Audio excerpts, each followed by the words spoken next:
Okay.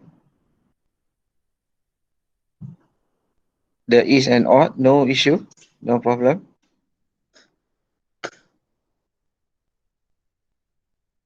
David Hume, and then the East jurist, John Austin, Hart, Bentham, Kelsen, Karl Marx, Emily Durkheim. None. Okay. Bentham, law is happiness. The theory of what do you call it? Theory of happiness, where everything, when it comes to human beings, your greatest happiness of greatest number of that society. What is the difference between maximize pleasure and minimize pain? Do you understand that? Maximize pleasure and minimize pain. Where does it fall within the Bentham theory of happiness? The law must be. Do you know how to relate between the law and Bentham?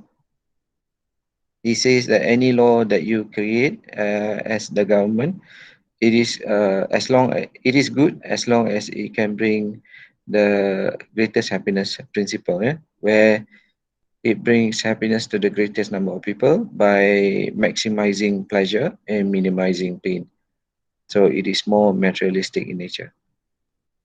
Then other thought, command theory. Okay, law is command. According to Austin, if you are the sovereign, you have the right to issue commands, and that command is validly made and validly to be obeyed. And if you do not obey such rule, then it is valid for the sovereign to come up with punishment. Yeah? So we have element of the sovereign, command, and punishment, sanction. Hard, law is authority. Yeah, law is authority by based on his principle of primary rules and secondary rules. Right? Remember? So primary rules and secondary rules. What is the important about it? So to give validity, yeah, to the government whenever they come up with any laws, the law to investigate whether the law is right or wrong, or whether it is valid or not. So we have to look at the content of the law, whether it meets the primary and secondary rules. Secondary rules ada apa? Ada tiga rules. Ada tiga elemen. Apa tiga elemen tu? Um, Sen, Adjudication, recognition, and dengan change. Betul tak? yes, sorry kalau bising. Tak apa. Alright. Kelsen, law is science, eh? Pure theory of law. Remember, he came out with pure theory of law. His model to see whether the law is valid or not.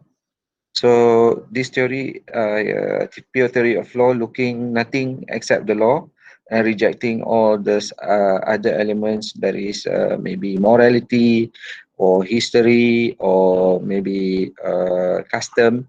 You know, all this kind of thing. If you were to take into consideration and identifying whether that law is right or wrong, if you were to take all these matters in, then definitely you will not get a correct answer.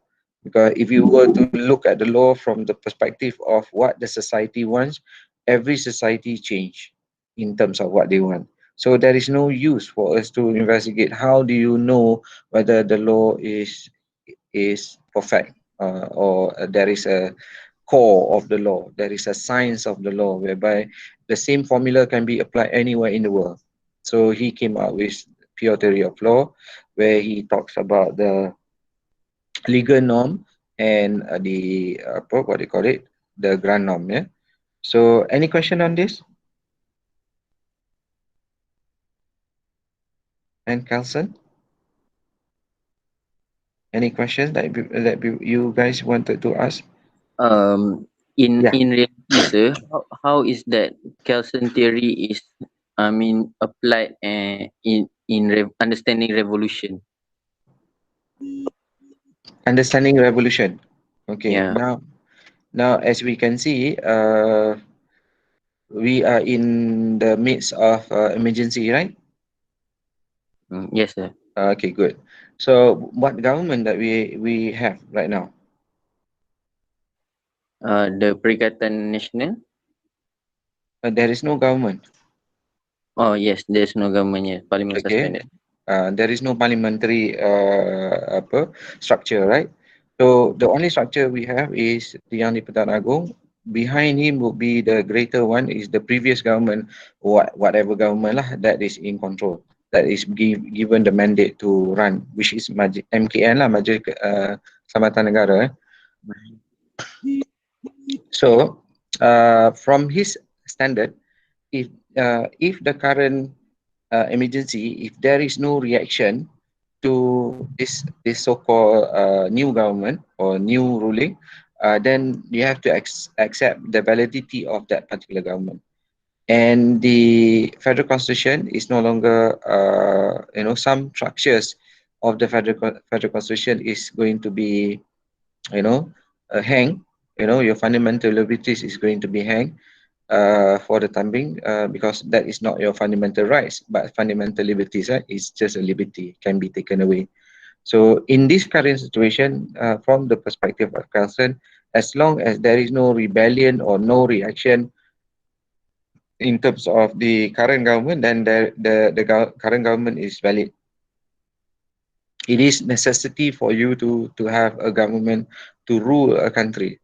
If you go along the line of Islamic, you can see the same thing. Yeah. So from the Islamic principle of governance, where a government must be in existence in order for the society to be protected. That is why the moment Rasulullah meninggal, the government has to be established immediately. I don't know whether it is right or wrong in terms of what they did at that point of time to take over the the the leadership of Islamic, of Madinah at that point of time. Whether it is valid or not, that is not the question. But there must be a government. If there is a government, the next question is that whether there is resistance to that government. If there is no resistance, then we can say safely that the government is considered as a valid government that took over the previous structure.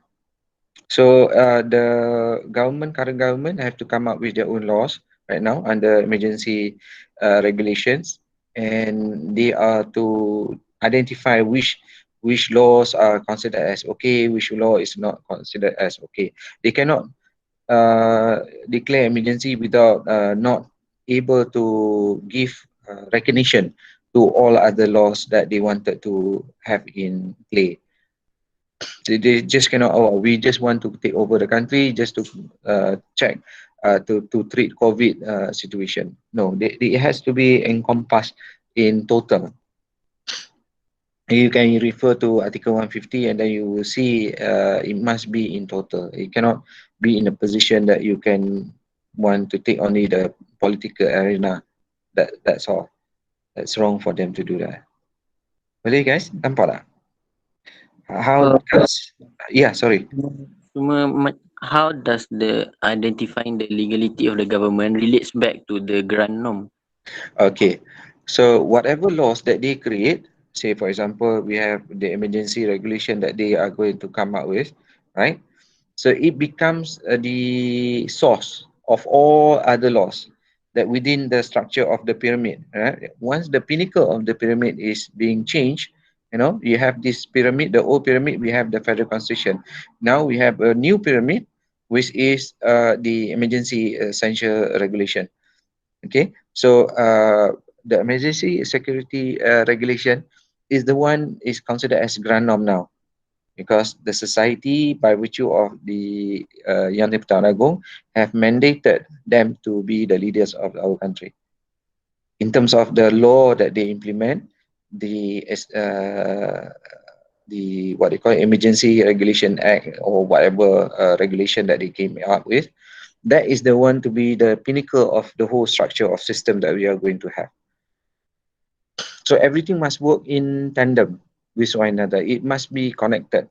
So if there is no connection, then that particular grant norm can be questioned. So they have to come up quick in terms of what they need to do to validate all the legal norm that we have. So what happened in Pakistan, what they did was when they took over, they say that the constitution is no longer valid, but all laws that is underneath or the laws that we currently have is accepted and validated. And if everything is in line with one another, then we have a new structure. Boleh tak? Nampak? Nampak sir, terima kasih. Okay. Kalau tak nampak boleh tanya lagi, tak apa, kita try to explain because I would see Kelson punya application when it comes to problematic question dekat exam kan, dia macam mana nak apply ni kan. Kita boleh nampak legal norm, kita boleh nampak grant norm, tapi macam mana boleh jadi revolution pula dalam cerita ni kan. Yes, it was applied actually, the Kelson punya rule tu apply in Pakistan punya Doso, the case of Doso. Remember I asked you to read up Doso? Ada tak? Semua orang baca tak Doso? Did I give you under ni? What they call it? Kita punya ada tak bagi? Ada sir. Ada. So if you read up all this, kalau you read up this, then you will discover cases when it comes to Pakistan, because Pakistan they started their country in chaos because it's not like us. We took over our independence by diplomacy, but they went to war in order for them to get that. So the army is very powerful as compared to the society. Questions, guys, with regard to Kelson? Nanti kita buat past question with regard to Kelson kalau tidak tengok further lah. Question, anyone?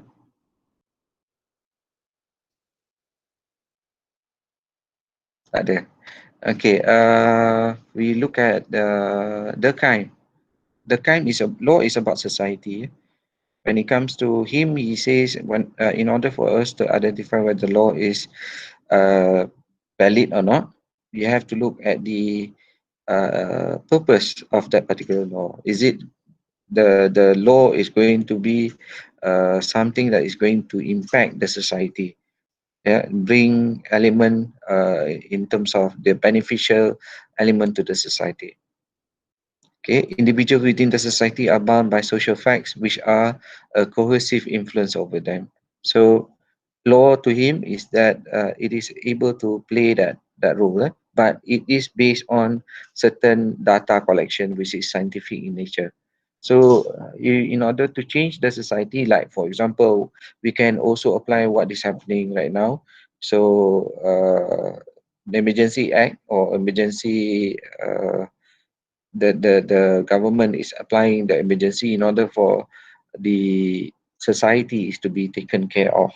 But however, the data must be scientific. Now, he did mention when he went to see Yang di-Pertuan Agong, the number of cases, and things like worrying and things like that. He needs to have more authority.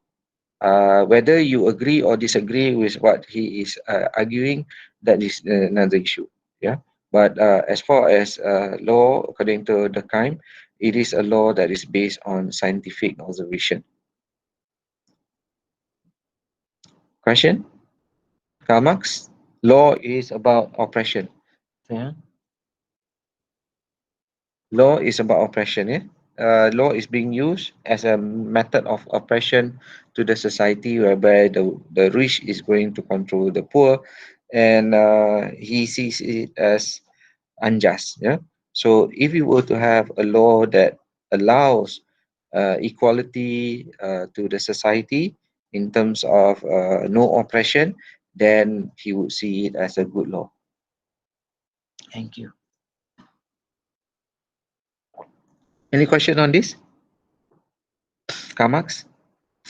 So coming back, kita boleh nampak law is happiness, law is command, law is authority, law is science, law is society, law is oppression.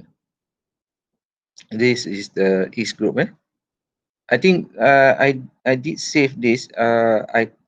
For those yang tak ada lagi benda ni, mungkin I did not highlight. You want a copy, nanti so I have a big problem with my PowerPoint, which sometimes I can open, sometimes I cannot open.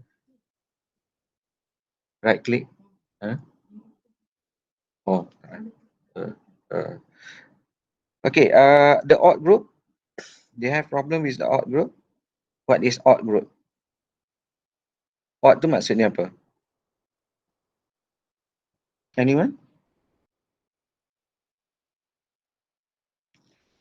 What the law should be? Very good, Yasmin.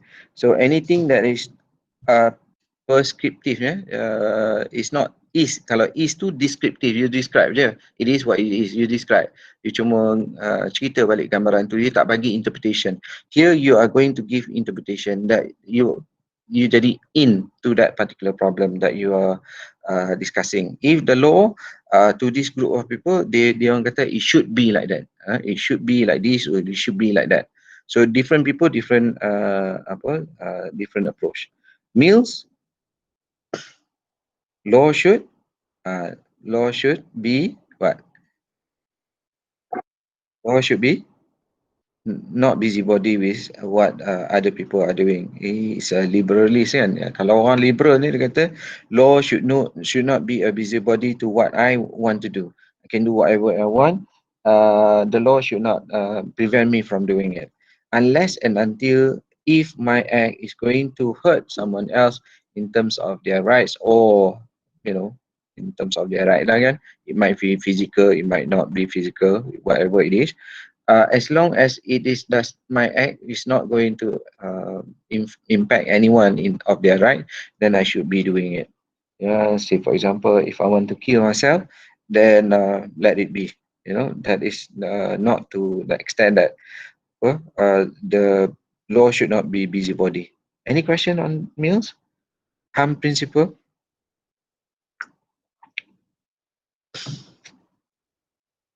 Okay, this is the method of agreement that we have to, scientific agreement that we have to analyze and improve.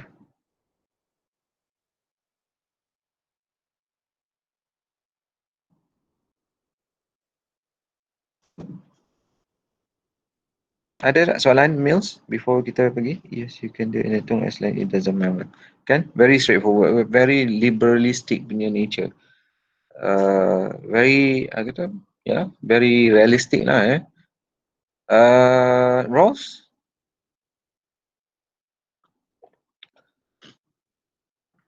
Ross, do you have any question pertaining Ross? Ross says that what we have, the law that we have right now must reflect what we want the society to be with, because we are living in a pluralistic nature. We have to identify each individual differences of every member of our society in order for us to move forward. If we are unable to have that in our law that we create, that is going to be a big problem for us. If we were to only concentrate on certain group of people, just because we can identify that the group of people is lacking, sooner or later the whole society is going to suffer. So in order for us to check, to justify that the society is going to do equal distribution, we have to lift the veil of ignorance that we have. We have to lift that veil. We say, like for example, we the Bumis are saying that it is our rights to be in ITM. Why? Because I'm so lucky that I was born as a Muslim or Bhumiputra. If you were born a Chinese or Indian, obviously you won't be able to have the same right. So those people might question why they are not getting that right. You might say it's too bad, I'm a Muslim, I'm a Malay, I'm a Bhumiputra, I have more rights than you. So you try to justify things. The notion of justification comes from the realization that we are far apart from each other. Once we lift the veil, and then we will see that some people are backward, some people are, advanced. So we have to do something in order for us to draw a line. Yeah, drawing a line is just like, for example, marathon. Yeah, marathon game. If we want to fight against each other, we have to acknowledge there are some handicapped people. So handicapped people must be in front. They are to be given some advantages when we start running. Okay, if we were to start the economy and letting everyone be fair to fight, to make sure we can get whatever we want based on our effort that we put in, then before we do that, we have to make sure that every other people within the country are given the same rights. Meaning, if they were to be given an advantage over the others, yes, we are supposed to do that. Otherwise, we are not going to be fair, because the one that is rich, the one that is having money, the one that is healthy, the one that is able to have more education is going to go faster as compared to those people who are poor. So we have to realize that. This is what he's trying to say. Law, whenever you create, must consider all this kind of the number of situation that is existing, pre-existing situation that happen in our society. Yeah, you have to know about the original position. Okay, once we identify the original position, then only then we can formulate a law that is going to encompass everyone. So we give more money to the poor people in order for them to start off the fight in order to survive, because we cannot be helping the poor forever, because obviously it's not fair, because the money is not ours. It is being derived from the taxpayer money, which is from coming from the rich people. So the rich people cannot be burdened for them to be paying the poor people for all the time. So we have to make sure that any laws that we implement to help the poor people must have some kind of end expiry date. You know, you have this situation of Article 153 that is being used in order to make sure that the Bumipur Trust are in front, always in front. It has for a number of years not being checked whether we are at the right point or not. Okay, we have to do this every now and then in order for us to evaluate and re-evaluate where is the standing of everyone. Okay, so we just cannot close our eyes in saying that, oh, sorry, too bad, if you're not happy here, go and live somewhere else. That is not a correct and valid argument. Law have to reflect in terms of reality, in terms of what should be done. Nampak tak dia kata what should be done, meaning the law have to go a proactive, you know, proactive role. Otherwise, the society will collapse. Boleh nampak any question on HAD? Max Weber, okay.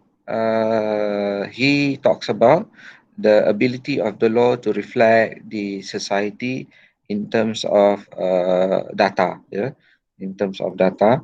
So he likes the society to be the forefront of any creation of a law.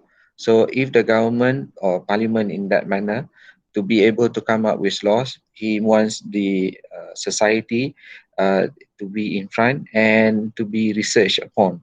There must be a social research to be conducted. You cannot simply create a law just because we are the advantageous one, and so we actually create the law that can support uh, our standing.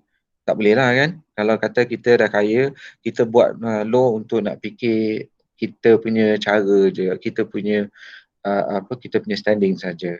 Okay, just because the male that is in control of the parliament or legislator, so legislators ni kebanyakannya lelaki, so law yang kita create ada tak semestinya reflecting on the male superiority. it has to also look at the female punya gender rights and things like that. It is social in nature. Kalau you're talking about economic, it has to be something with respect to the social makeup of the society.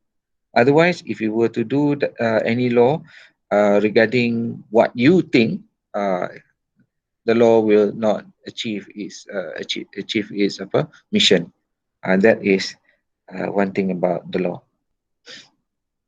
He did mention about the division of labor. Marx ni dah dekat dengan Weber ni dah dekat dengan Marx, whereby the utilization of labor that we have, everyone have to work. In Malaysia, everyone have to work, no matter whether you are working on your own, whether you are working with someone else. Labor is the most important element that have to be concentrated upon. So if you are not able to ensure division of labor that is properly done, then people will not get what they want from the law. So it is very important for us to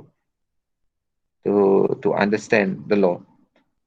Kim Lika talks about multiculturalism, where you in Malaysia, for us to easy understand in terms of the multi-ethnic, multicultural, multi-religious framework that we have. So in order for us to be able to create a law must reflect the situation of all the differences that we have in our society. If the law does not reflect to that diversity, then obviously the law will fail. Okay, you cannot create a law just because on the pretext of you are the minority, we are the majority. It doesn't work. Because eventually it will tend to collapse. Okay. Sir, Yes. I would like to ask, do you think that Article 153 of Federal Constitution will be amended in the future if, let's say, all other races in Malaysia are equal in standing in terms of wealth and economy and so on? The problem with us is that knowledge is not we are not empowered by virtue of knowledge. We are empowered by virtue of sentiment. So I'm a Muslim, you are a Christian, you are a Hindu, by races, by religion. This is something that is going to be the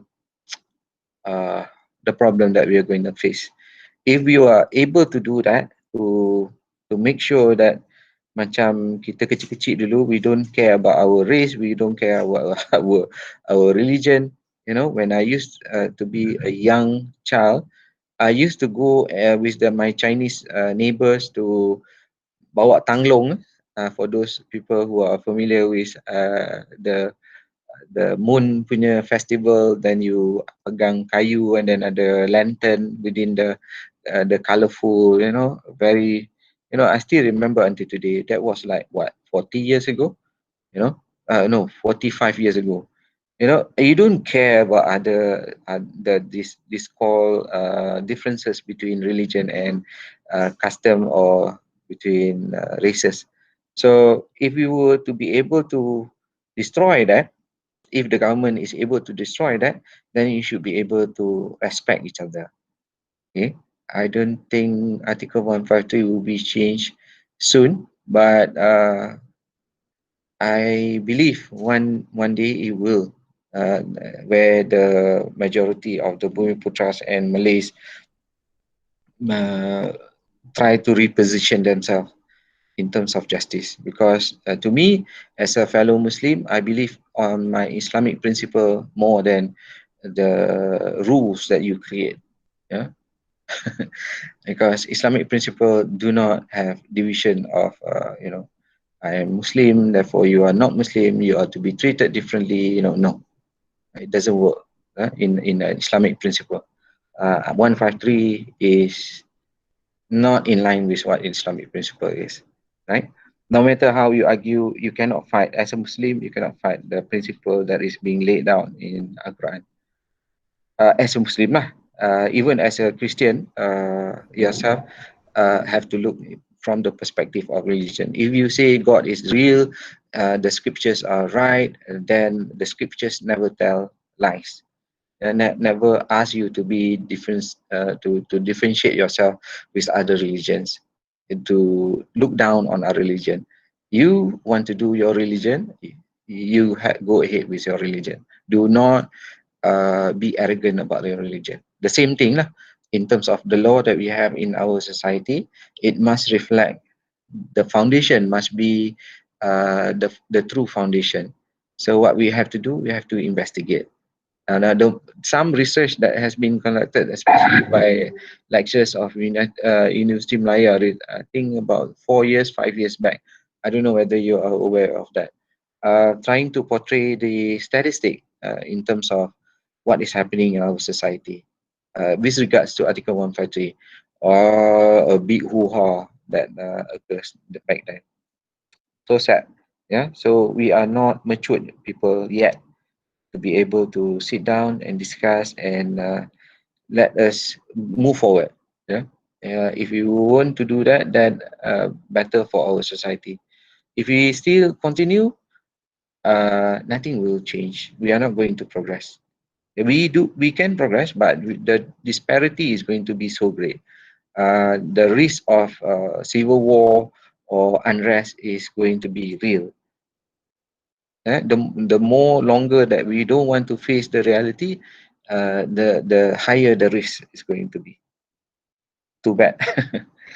So that is my point on it. If you were to ask me on that, you don't have to agree with me, right? You don't have to agree with me. Every one of you have to have your own foundation, have to have your own belief, yeah, argument. Whatever it is, whether it's right or wrong, you must be able to have some evidence to support your argument, right? So we can agree to disagree. It's okay. Yeah, we can agree to disagree. But you cannot force on other people about you have to follow my thinking. That is not right. Now, as the same as me, I cannot force you to follow what I am saying. So you do your thinking yourself. We teach you the art of thinking. You follow through yourself, yeah, because each one of you are now exposed of the element of thinking, element of criticizing, element of analyzing. So you have the right to choose your stand, and your stand you cannot impose on others if they are not agreeing with you. So everyone have their own grave to go through, to go to, and in the end, you are going to answer to God. You are not going to answer to anyone else. You're not going to answer any to the people of religious. You're not going to answer for your parents. You're not going to answer for the society. You're going to answer for yourself. In front of God, you and God. Your account is with God. Okay. Whatever you do, whatever your decision, you justify that in front of God. Whether you are saying that this law is correct or not, it depends on your analysis. Yeah. Itu dalam ya, sorry, kena pergi ke situ because each one of us is going to die. And if we were to do things without knowledge, then God is going to answer why you have that kind of mentality. At least if you are able to justify, then it should be okay. But for the time being, for exam purposes, we are to point out the theory that coming from the juries, and for us to identify whether you are agreeable to that particular person or not is up to you, right? You can be critical about it. You compare and contrast with all the juries of your choice in relation to the question that is being asked, and you are not going to be wrong. Okay. Ronald Dawkins, sorry, did I answer do you have any question before we move on?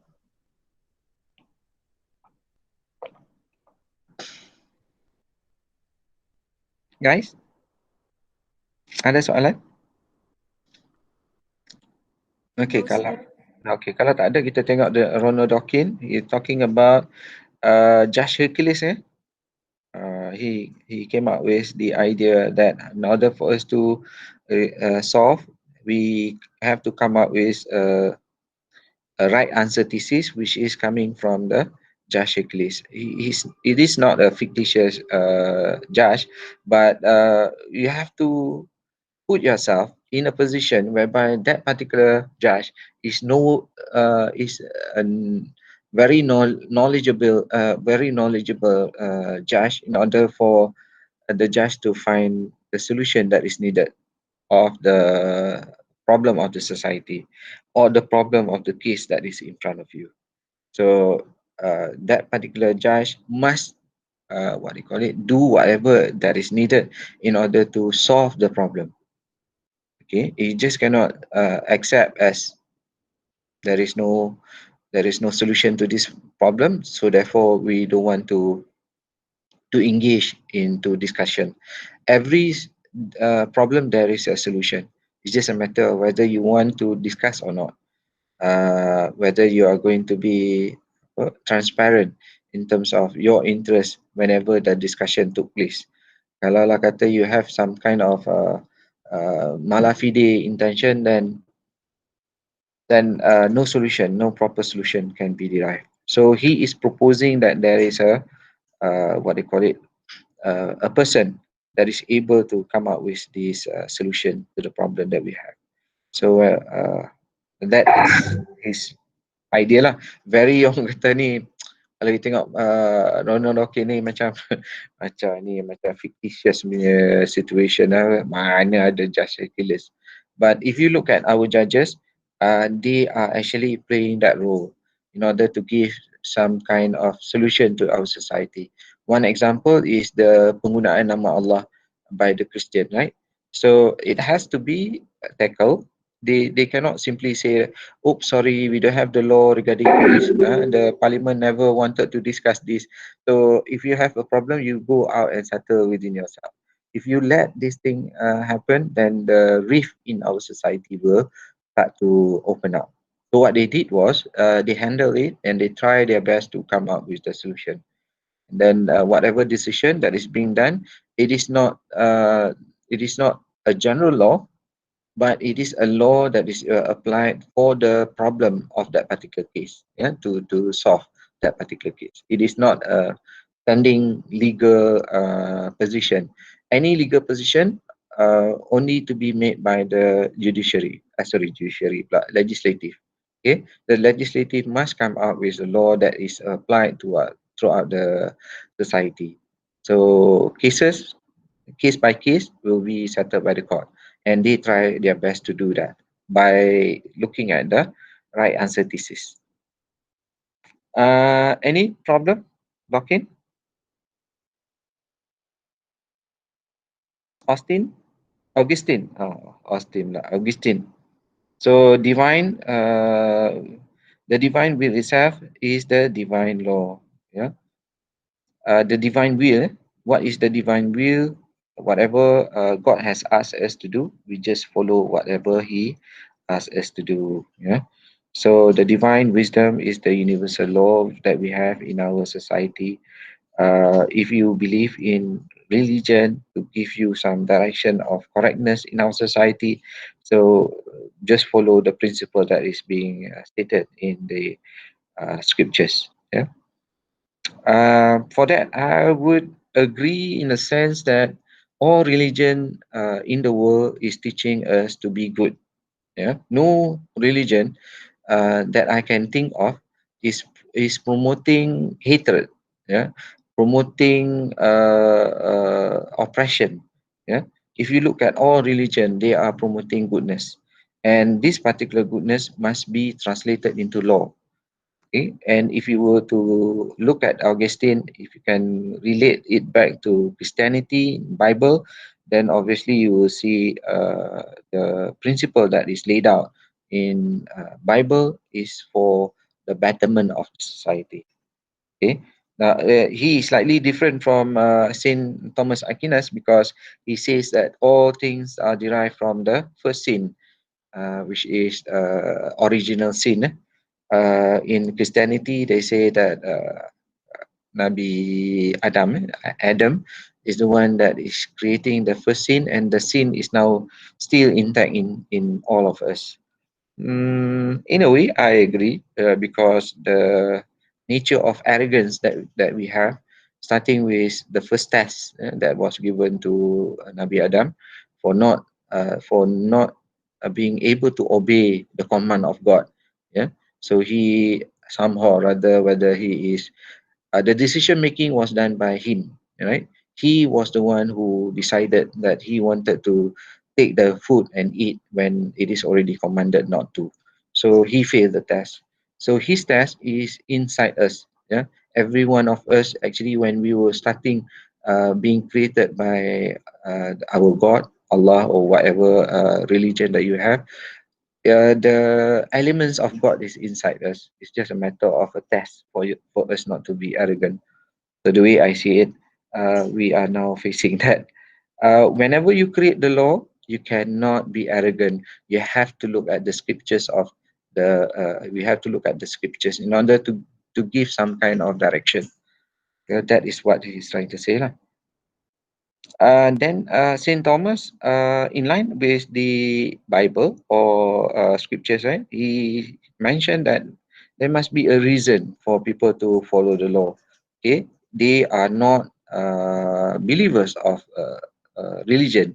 Okay, but they are good society members. They are member of the society that follows the law, even though they don't believe in law.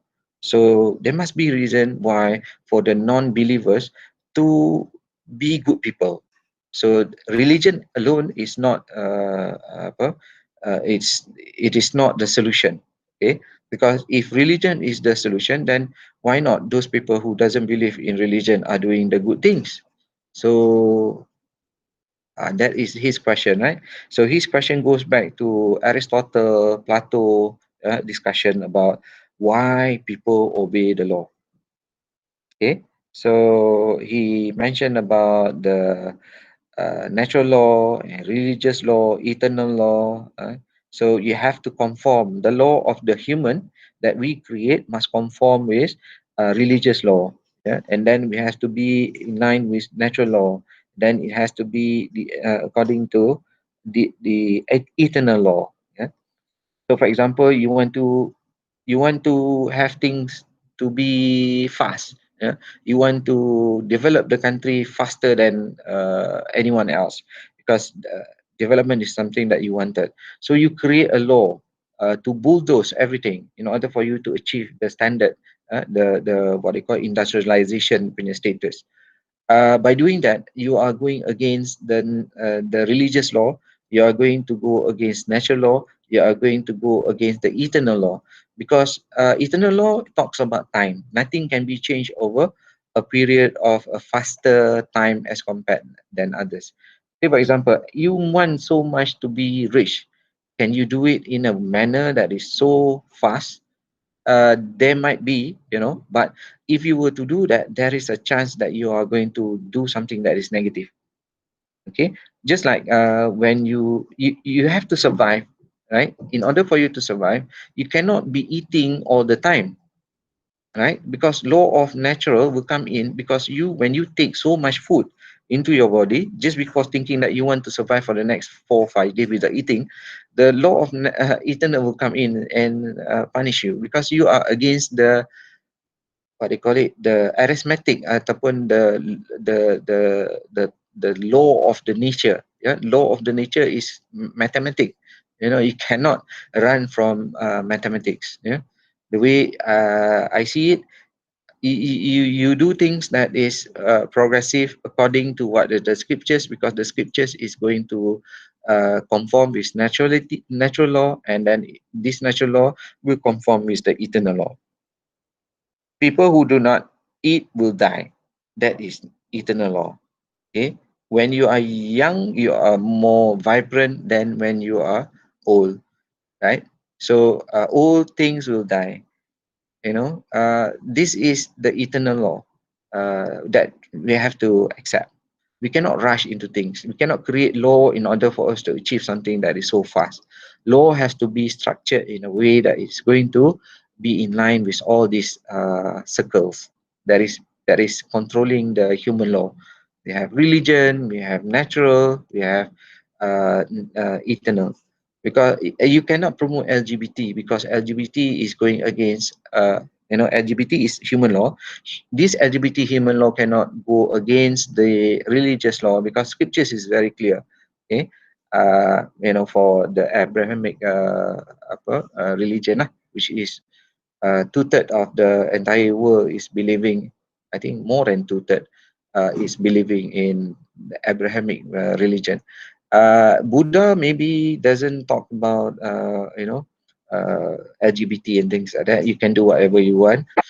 Okay, but as far as scriptures is concerned, anyone who believe in scriptures, uh, they know that LGBT is something not to be acknowledged. Still, okay, you want to do it, still you want to do LGBT, fine. It will go against natural law.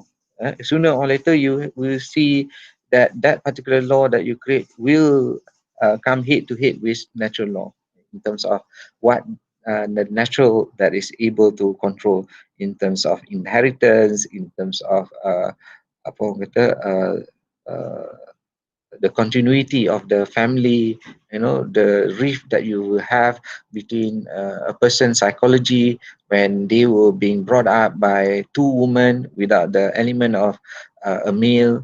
Psychologically they are going to be impacted. You cannot run away from the natural element that we have. That is there. We have to realize it. The law that we create cannot go beyond that because the law of nature will have its effect, negative effects towards the law that you create.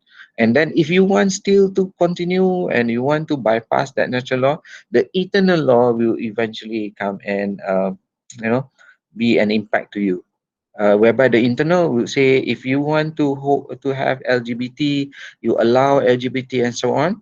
There is no continuity in terms of people when it comes to people who wants to human being. We want to be able to multiply. We want to multiply and then we want to enhance our population. That is the nature of us, the nature that of the society. In order for you to survive, you have to be greater in number. Otherwise, you're going to you're going to be victim of the situation, whereby the poor, the minority is going to be override by the majority. So if the majority of the society is bigger, obviously you being the minority who believe that you don't need a zuriat, the offspring and so on, you are going to be succumbed by that law. That law is about the stronger persist, the stronger will win. It is the eternal law that we have to realize. Any questions so far? Panjang pula. Dekat apa ni? Right. The description of Austin in terms of apa law properly so called, improperly so called, by the division that he wants to identify. Yeah. Do you have problem with this? Me? Do you have any problem with this? No, sir. No. No. Okay. Go on. Command. This is detail in terms of that. Right. I don't want to go into pound because pound is actually juris too, sociological jurisprudence that you're going to learn. I'm sorry that I introduced this. So function. Okay, if you look at the functions of law, what is the functions of law by virtue of civic need, right? Civic need talks about the cultural expression of the spirit of the society. So do you have any problem with civic need, spirit of the society? If you look at any laws, there must be a spirit of the society that the society support that law. If there is no spirit of the society within that law, the law will not have its what do you call it? Dia tak ada dia tak ada. The law is without its validity. Nobody is going to follow the law. You impose a law of America onto us, so you will see resistance that is going to occur. Okay, if say for example America is taking over Malaysia, right? They want to implement their laws, and they say that the law that we have earlier is not good. Okay, where this law is caca merbah, you take care of Islamic law, you take care of customary law, you know, all these are mengarut. So we want to look at a totally new law. So that law is going to have a problem that is going to be resist by our society because it does not have the spirit of the society.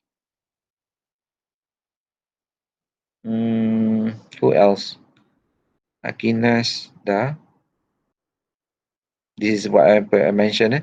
Tapi ini pun silap gambar ni. Sepatutnya human law ada ke tengah. And then we have divine, and then we have natural, and then they have eternal. Sorry, nanti I ubah. Okay. Question, guys? Do you have any questions? Dah pukul 5 dah. I don't want to hold you back. Thomas Hobbes? Social contract? Thomas Hobbes, social contract? Ingat dah? Leviathan, Leviathan is a monster, sea monster that we create that sea monster. Kalau you tengok badan dia ni penuh dengan orang lah.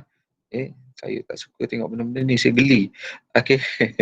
We as a society, we create this monster and we have to follow the monster.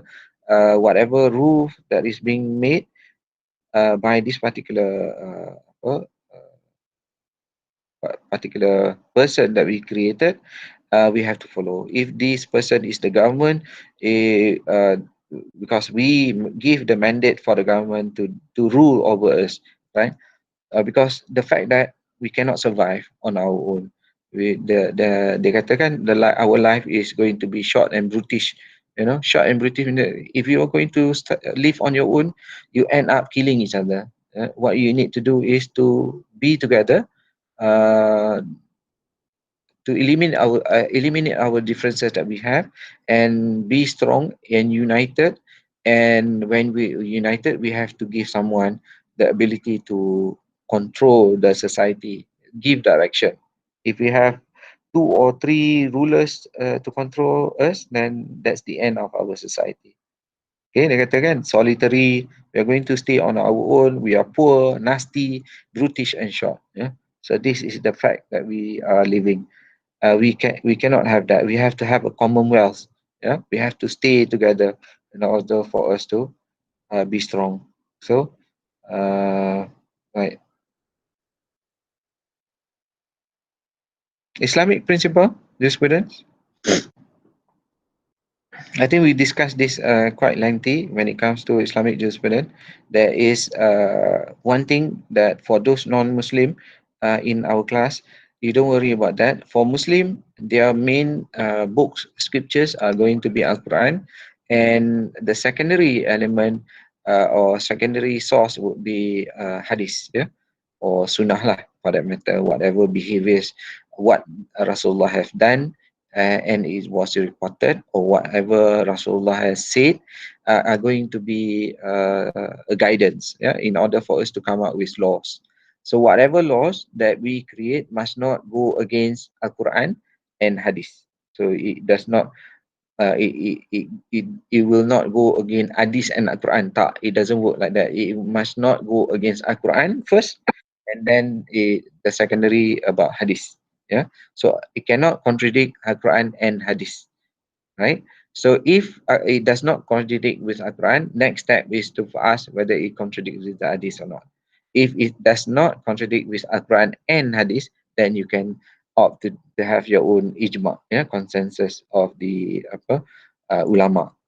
So you can do your by virtue of ijma, the consensus, by virtue of qisas, istihab, you can do that.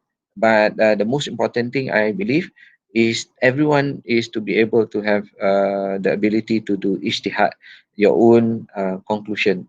Because to me, I would say whatever law that you create, as long as you're able to justify that is not against the Quran and Hadith, as long it is going to be bringing benefits to the society, as what we can see right now, we might be in emergency for the benefit of the society, or is it for the benefit of certain people who stay in power?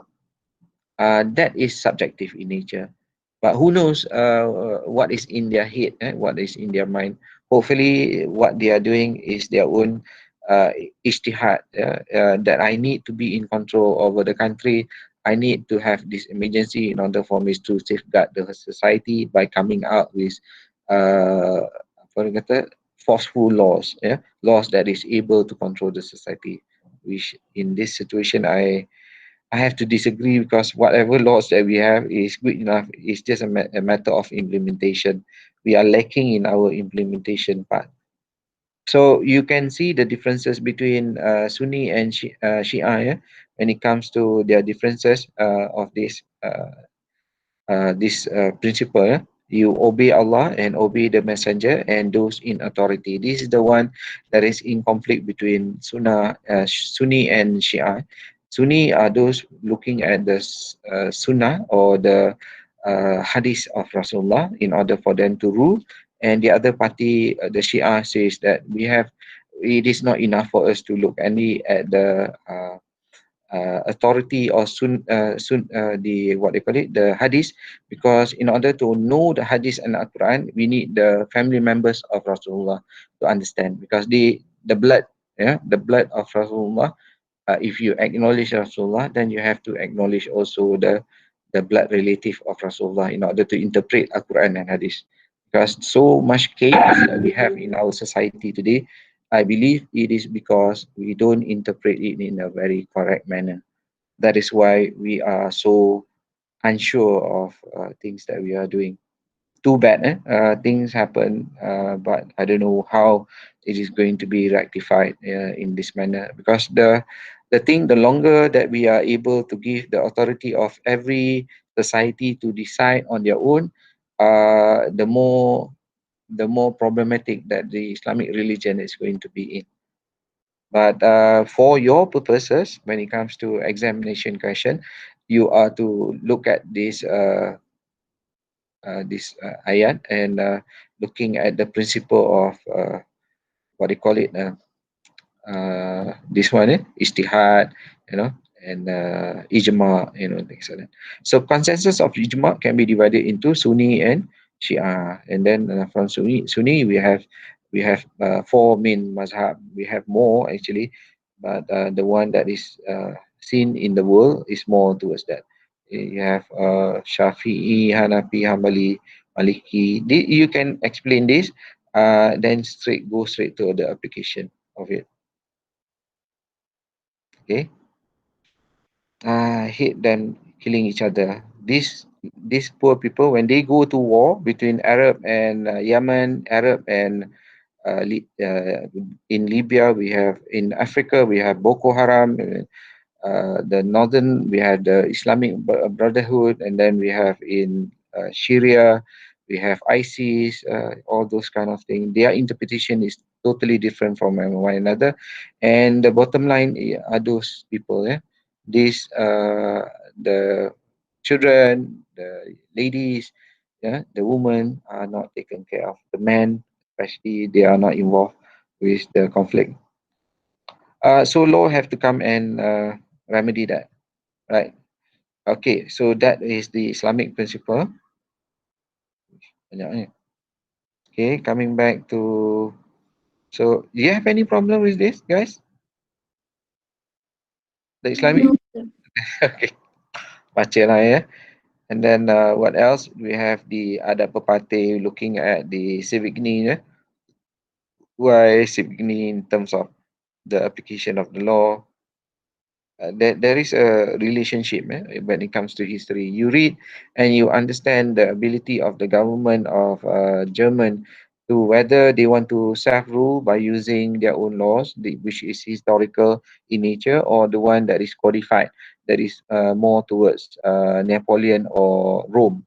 Rome, if you can see, civil law, Roman law, civil law, codified. So which one do you want? Something that is based on your society historical law, or you want to apply? So it so happens if ini lost the argument. So now German is applying Anton punya perspective. Okay. Habis. Theory of law yang ni dah. Remember I mentioned about it. So basic law, norm or grand norm is the one that is you change the pinnacle of the pyramid. You must be able to make sure that it goes in line with all the secondary, primary, secondary, or sorry. Here we have secondary norm, secondary norm by law, and then geez, primary norms. Yeah. So whatever norms that you have, legal norm that you have must be in line with grand norm.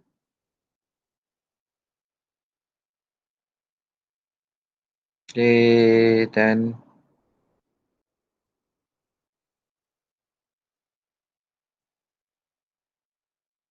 morality. When it comes to morality, we have what they call it, Lord Devlin. Okay, argument about the situation as compared to heart here. Okay, you read it up. Kadang-kadang when it comes to question yang Cik Nazim tanya, dia selalu tanya on morality. Morality and the legality of the law in terms of whether you have to follow unjust law or not. That two theme is always coming out in the exam. So you be prepared in terms of your mental and materials that you have. Okay, we have the dispute between Hart and Devlin in terms of obviously they are not in the same era, but you can compare and contrast. Okay, John Finberg, apa yang tu leave it aside. Okay, then Dawkins, okay, right answer thesis, remember, Josh Hercules. Okay, so that's it. Yeah. So I letak plateau because whatever you do in your life, you gain all the knowledge, and then suddenly if you go deeper and deeper, you will discover that you don't know anything actually. Yeah, because there are so much knowledge out there that we are unable to comprehend. Okay, guys. So we have all the juries. Remember their name, remember their ideas in order for you to utilize them. Doesn't mean that you have to utilize every one of them in your answer, but remember you have to look at the principle of the main gist of the question. If the main gist of the question is asking certain people to be relevant and you want them to put them in, then by all means you can put them in. Okay, so I think that's it, guys. That's the recap that we can do with regards to our session lah. Yeah. Any questions that you want to ask before I end the session? Classes will be Please, sir. okay. I will open the session for tutorial masih jalan macam biasa. You can come or you don't want to come, it's up to you, right? I will still open up you future for you to sign in. I don't want you to be left out in terms of attendance, but you come in order for you to be able to discuss, to ask question, to give opinion. I don't want to force you to come to class because as it is, you are burdened with towards the end of the classes, you have assignment that you have to comply. Some lectures will come up with tests and things like that, right? I don't want you to be trouble. I don't want myself to be a problem for you, right?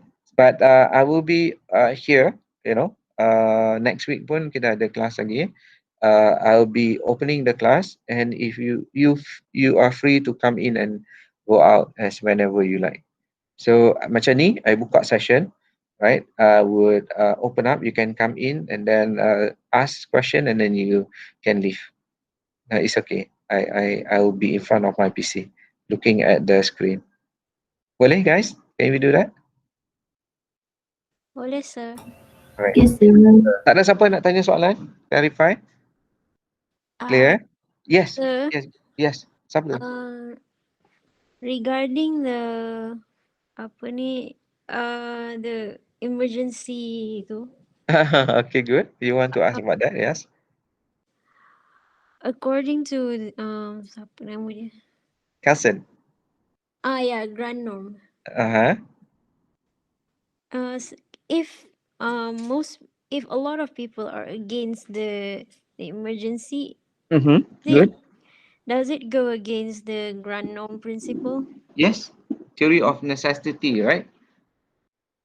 Now, if there is a vacuum, whenever a government took over another government, there's certainly within the state of one government to another, there must be a space. Kan?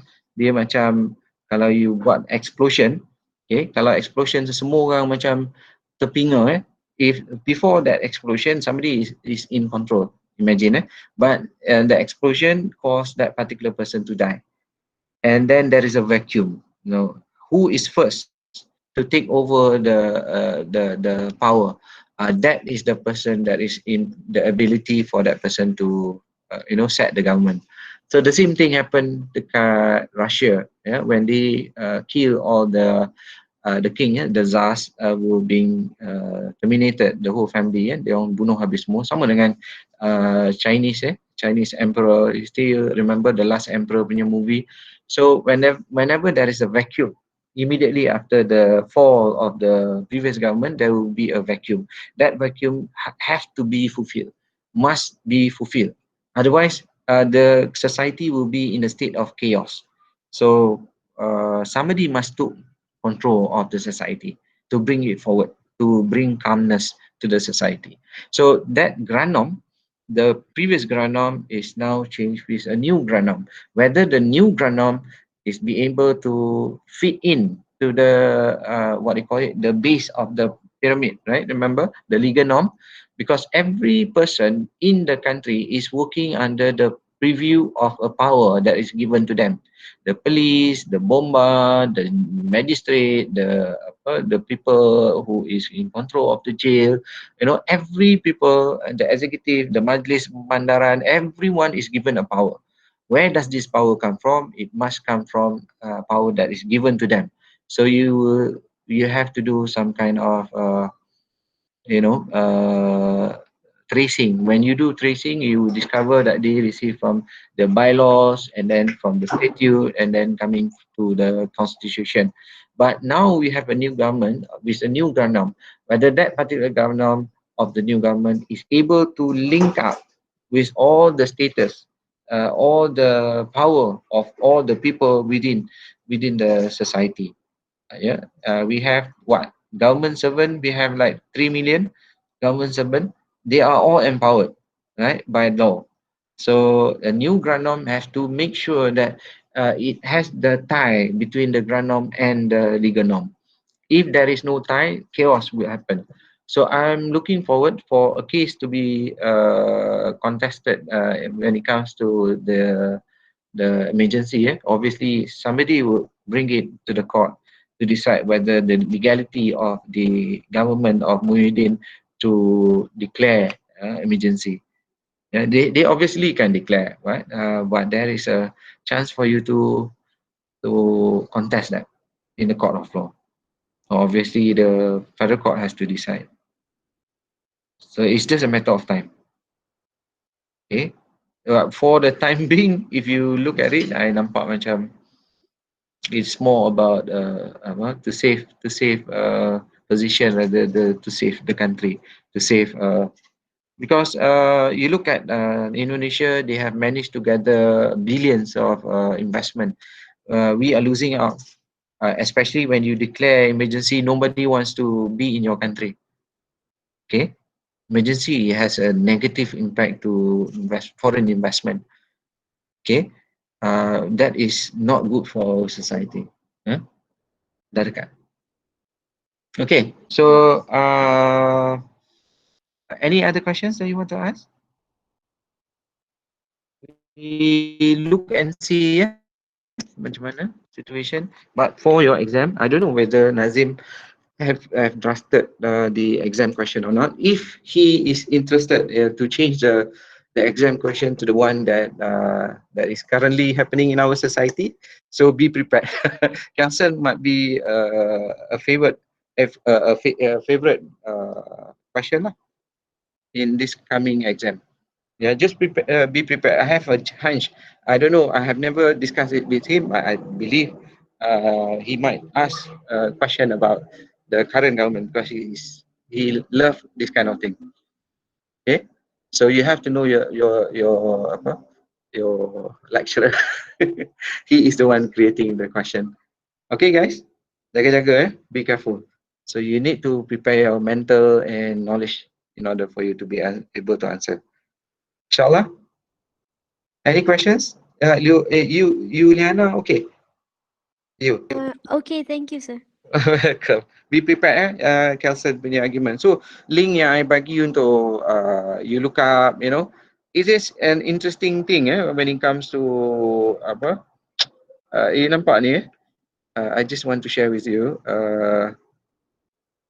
If you're looking at Damizuddin case, with regards to what they call it, the Governor General, Ghulam Muhammad.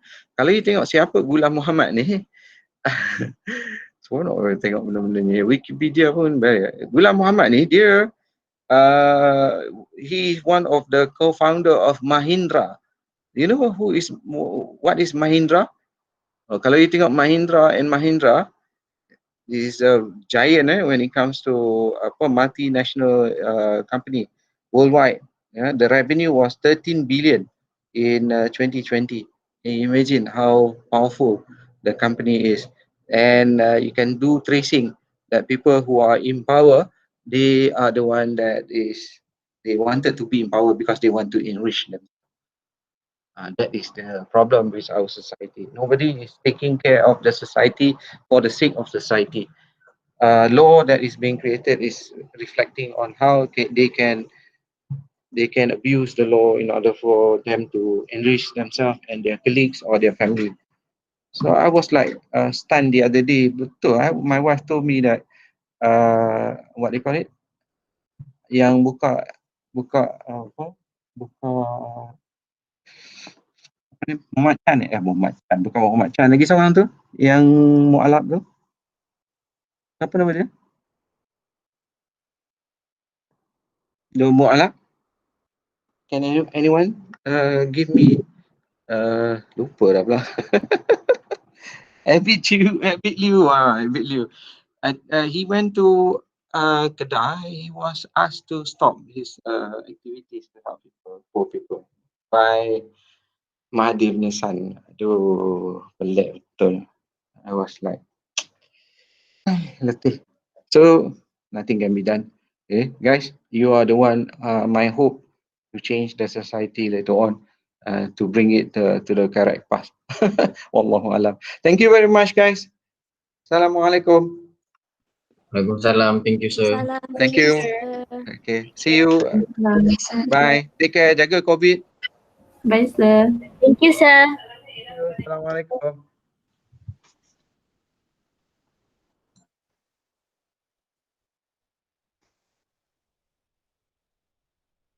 Alhamdulillah.